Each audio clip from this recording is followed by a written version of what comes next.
Welcome, partners, to Cowboy Classics with Scott Paladin. In this episode, The Soldier and Death.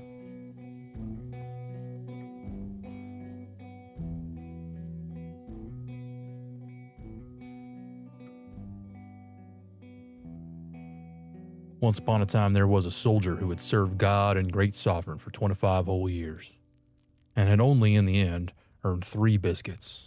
And he was journeying back home. And as he went along, he thought, Lord, here I am. I have served my king for 25 years, have received food and dress. What do I live for after all? I am cold and hungry, and I only have 3 biscuits to eat.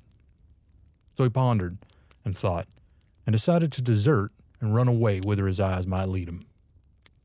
As he went along, he met a poor beggar who asked alms of him. The soldier gave him 1 biscuit, but kept 2, and as he trudged on, he soon came across another poor beggar who bowed down low and asked for alms. So the soldier gave him another biscuit and only had 1 left. Again on he went and met a third beggar. The old fellow bowed low and asked for alms. The soldier got out his last biscuit and thought, if I give him the whole, I shall have none left. But if I give him half, why, this old man will come across brother beggars and see that they have a whole biscuit and be offended. Better to let him have it all, and I shall get on somehow. So he gave him his last biscuit and had nothing left. Then the old man asked him, Tell me, good man, what do you wish? Of what do you need? I will help you. God bless you, the soldier answered. How should I take anything to you? You are old and poor. Don't think of my poverty, he replied. Just say what you would like, and I will requite you according to your own goodness. I want nothing, but if you have any cards, give me some as a keepsake. For the old man was Christ himself, walking on earth in a beggar's guise. The old man put his hand to his breast and drew out a pack of cards, saying, Take 'em. With whomsoever you will play, you will win the game. And here you have a nose bag. Whatever you meet on the way, whether beast or bird that you would like to catch, just say, Jump in here, beast or bird, and your wish will be carried out. Thank you, said the soldier, took the cards in the nose bag, and fared forth. He went on, maybe far, maybe near, maybe short, maybe long, and arrived at a lake on which 3 wild geese were swimming. Then the soldier suddenly remembered the nose bag and thought, I'll just test this. Took it out, opened it, and said, Hi, you wild geese, fly into my nose bag. No sooner uttered than the geese flew straight up from the lake and into the bag. The soldier grabbed the bag, tied it, and went on his way. He traveled on and came to a town. He entered an eating house and told the innkeeper, Take this goose and cook it for my supper, and I will give you another goose for your pains. Change this third one for vodka. So the soldier sat like a lord in the inn, at his ease, drinking wine and feasting on roast goose. It occurred to him suddenly he might peer out the window, and he saw opposite a big palace, but not 1 pane of glass was whole. What is this? He asked the innkeeper. What is this palace? Why does it stand empty? Why, don't you know? The master replied. Our king built himself a palace, but cannot inhabit it, and for 7 years it has been standing empty. Some unholy power drives everyone out of the place. Every night an assemblage of demons meets there, and make row and dance, play cards, and perpetrate every sort of violence. So off the soldier went to the king. Your imperial majesty, quote he, let me spend 1 night in your empty palace.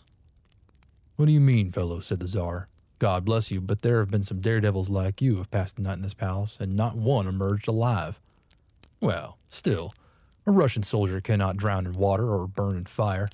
I served God and Sovereign 25 years and never died of it, and for 1 night's service to you I am to die? Nah. But I tell you, a man enters the palace at night alive, and only his bones are found there in the morning. But the soldier stood firm. He must be admitted to the palace. Well, said the king, go and God help you. So the soldier marched into the palace and settled himself down in the biggest saloon, took his knapsack off and his saber, put the knapsack in a corner and the saber on a hand peg, sat down on a chair, put his hand into his pocket for his tobacco pouch, lit his pipe, and smoked his ease. And then about midnight, I don't know where from, hordes of devils, seen and unseen, scurried up and made such a turmoil and a row and set up a dance with wild music. What, you here? Discharged soldier. All the devils began yelling. Welcome. Will you play cards with us? Certainly. Here I have a set ready. Let's start. He took them out and dealt a round. They played a game out, and the soldier won. Another, and the same luck. And all the finessing of the devils availed them in nothing. The soldier won all the money and raked it all together. "Stop, soldier," this devil said. "We still have 60 ounces of silver and 40 of gold. We'll stake them on the last game." And they sent a little devil boy to fetch the silver. So a new game commenced. And then the little devil had to pry in every nook and come back and tell the old devil, "It is no use, grandfather. We have no more. Off you go to find some gold." And the urchin went and hunted up gold from everywhere, turned an entire mine inside out, and still found nothing. The soldier had played everything away. The devils got angry at losing all their money and began to assault the soldier, roaring, "Smash him out, brothers, eat him up." "We'll see who'll have the last word when it comes to eating," said the devil, shook the nose bag open and asked, "What is this?" "A nose bag," said the devils. "Well, in you all go by God's own spell." And he collected them all together, so many you couldn't count them all. Then the soldier buckled the bag tightly, hung it on a peg, and lay down to sleep. In the morning the king sent for all his folks. "Come up to me and inform me how does it stand with the soldier. If the unholy powers have destroyed him, bring me his little bones." So off they went and entered the palace, and there saw the soldier trudging up and down gaily in the rooms, smoking his pipe. "Well, how are you, discharged soldier? We have never expected to see you again. How'd you pass the night? What kind of bargain did you make with the devils?" "What devils? Just come and look what a lot of gold and silver I have won off them. Look, what piles of it. Bring me 2 smiths as fast as you can. Tell them to bring an iron anvil and a hammer." Off they went helter-skelter to the smiths, and the matter was soon arranged. The smiths arrived with an iron anvil and with heavy hammers. "Now," said the soldier, "take this nose bag and beat it hard after the ancient manner of smiths." Smiths took the nose bag, and they began to whisper to each other, "How fearfully heavy it is, the devil must be in it." And the devils shrieked in answer, "Yes, we are here, father, yes, we are here. Kinsman, help us." So the smiths instantly laid the nose bag on the iron anvil, and they began to knock it with their hammers as though they were hammering iron. Very soon the devils saw that they could not possibly stand such treatment, and they began to shriek, mercy on us, let us out, discharged soldier, into the free world. Unto all eternity we will not forget you, and into this place never a devil shall enter again. We will forbid everyone, all of them, and drive them all 100 miles away." So the soldier bade the smiths stop, and as soon as he unbuckled the nose bag, the devils rushed out and flew off without looking into the depths of hell, into the abysses of hell. But the soldier was no fool, and as they were flying out, he laid hold of one old devil, laid hold of him tight by his paw. "Come along," he said, "and give me some written undertaking that you will always serve me faithfully." The unholy spirit wrote him out his undertaking in his own blood, gave it to him, and took to his heels. All the devils ran away into the burning pitch, and got away as fast as they could with all their infernal strength, both the old ones and the young ones. Henceforth they established guards all around the burning pit, and issued stern ordinances that the gates should be constantly guarded in order that the soldier and his nose bag might never draw near.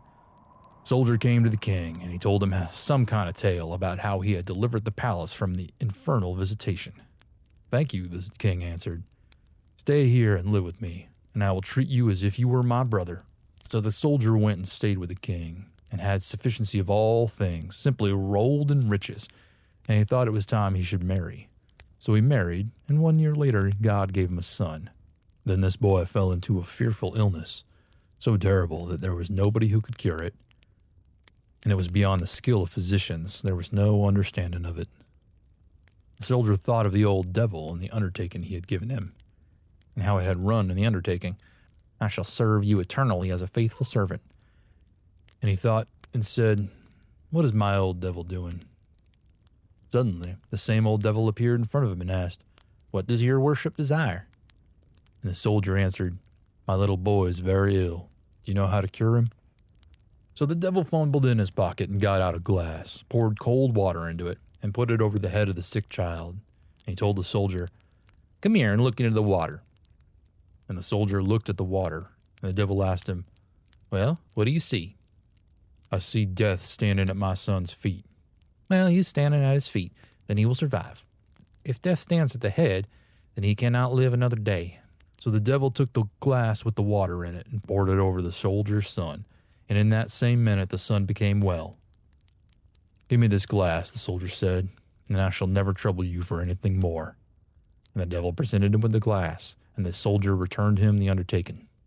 And the soldier became an enchanter, and set about curing the lords and the generals. He would go and look at the glass, and instantly he knew who had to die and who should recover. Now the king himself became ill, and the soldier was called in. So he poured water into the glass and found that death was standing at the king's head.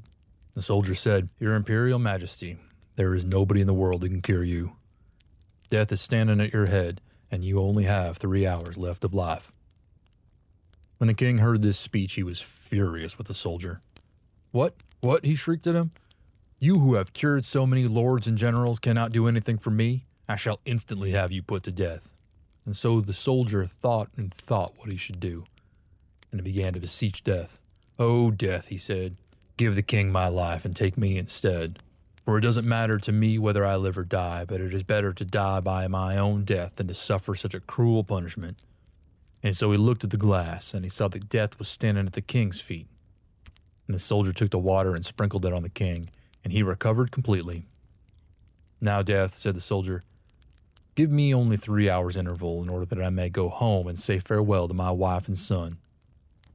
"Well, you may have 3 hours. Go," death replied. So the soldier went away home and lay down on his bed and became very ill.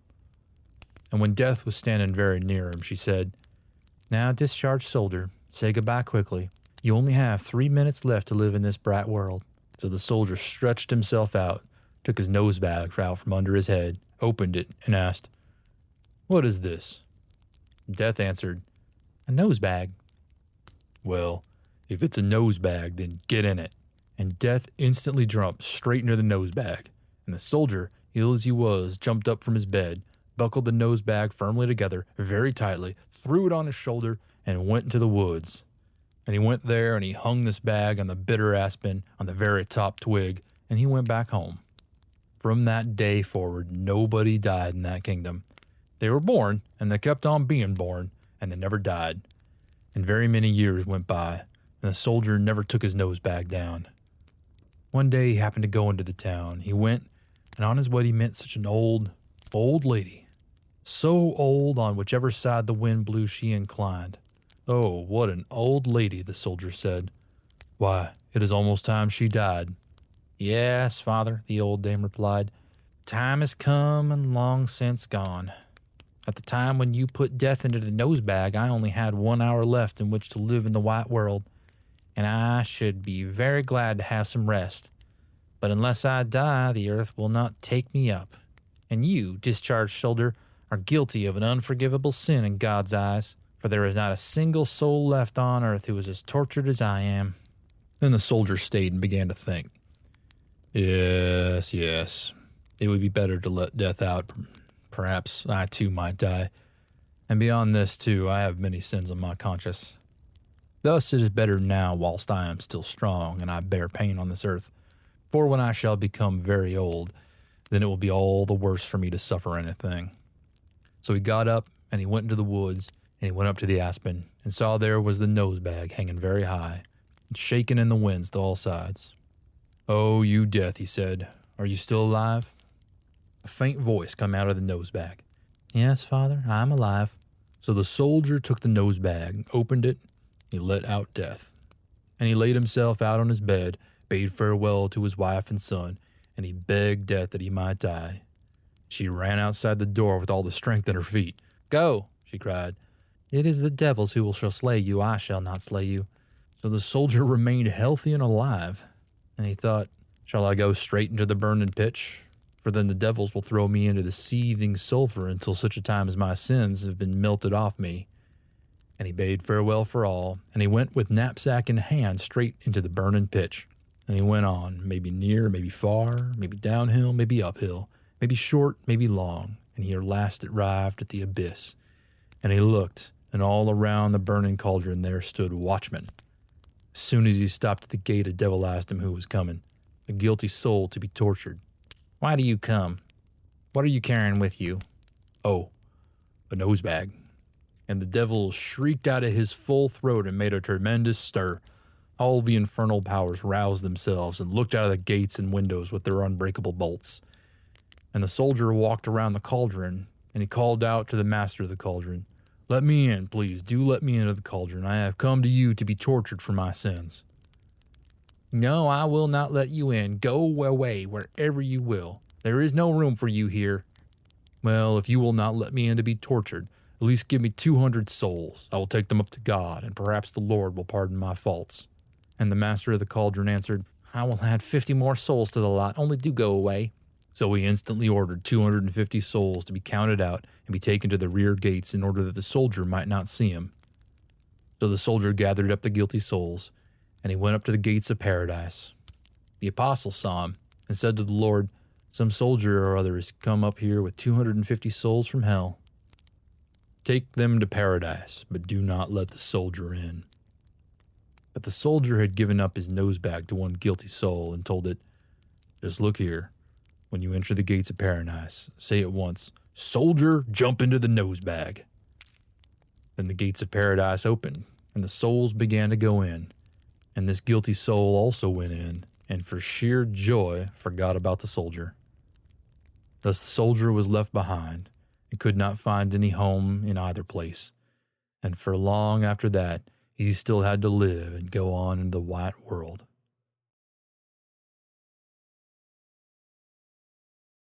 Thank you for joining us for this episode of Cowboy Classics with Scott Paladin. Our work tonight was the traditional Russian folktale, The Soldier and Death. Read, produced, and edited by Scott Paladin. Audio copyright 2021 Scott Paladin.